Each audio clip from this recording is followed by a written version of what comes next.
اعوذ باللہ من الشیطان الرجیم بسم اللہ الرحمن الرحیم الرحمن الرحیم، رحمان ہے اور رحیم ہے۔ اب دوبارہ اس کی میں وضاحت نہیں کروں گا۔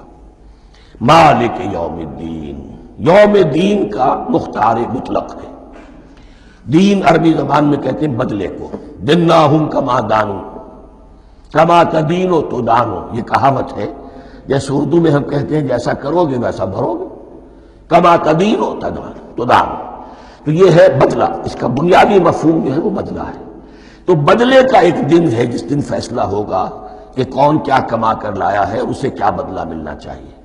آیا اس کا برائیوں کا پلڑا بھاری ہے کہ اسے سزا ملنی چاہیے، یا اس کی حسنات اور نیکیوں کا پلڑا بھاری ہے کہ اسے جزا ملنی چاہیے، اس کا انعام اور اکرام کے ساتھ معاملہ کیا جانا چاہیے۔ وہ ایک دن ہے، اسے ہم یوم القیامہ کہتے ہیں۔ اور لیکن اصل بات جو یہاں کہی گئی، یعنی ایک جملے میں تین باتوں کا اعتراف ہو رہا ہے۔ بعث بعد الموت، ایک دن آئے گا کہ ہم مرنے کے بعد تمام انسان اٹھا لیے جائیں گے، پھر حساب و کتاب، پھر اللہ کے ہاں حاضری ہوگی اور حساب کتاب ہوگا۔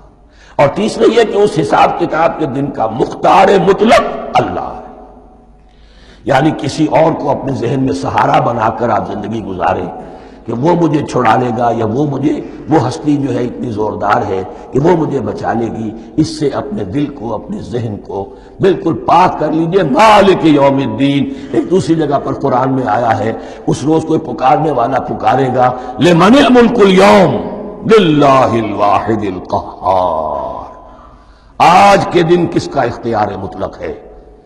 اور پھر کہا جائے گا اللہ کے لیے، الواحد قہار، جو پوری طرح چھایا ہوا ہے، بس تولی ہے۔ تو مالک یوم الدین، جو جزا و سزا کے دن کا مالک ہے۔ اب یہاں سے کلام ایک رخ بدل رہا ہے۔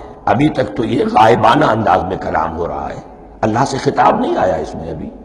الحمدللہ رب العالمین الرحمن الرحیم مالک یوم الدین، اب خطاب ہے ایاک نعبد و ایاک نستعین، ہم صرف تیری ہی بندگی کرتے ہیں اور کریں گے، اور ہم صرف تجھ ہی سے مدد مانگتے ہیں اور مانگیں گے۔ یہ ترجمہ میں کیوں کر رہا ہوں کہ یہ فعل مضارع ہے۔ عربی زبان میں فعل مضارع حال اور مستقبل دونوں کو کور کرتا ہے۔